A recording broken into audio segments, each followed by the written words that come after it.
Hi everyone, I am Ujjwal and you are watching DigitWise.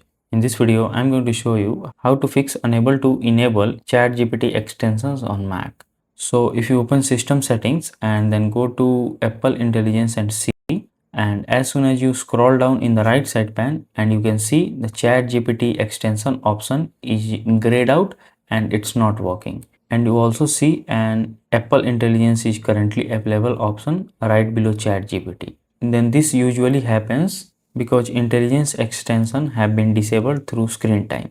When this restriction is enabled, macOS prevent Apple Intelligence from using third-party AI extensions like ChatGPT, so you won't able to turn the extension on even though the option is visible.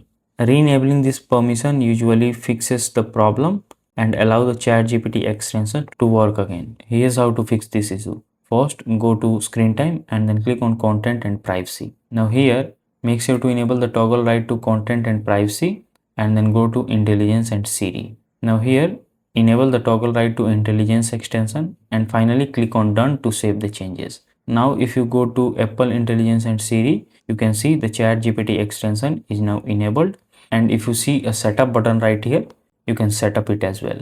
So that's it. If this video helps you in any way, then do like it and subscribe to the channel. Thanks for watching.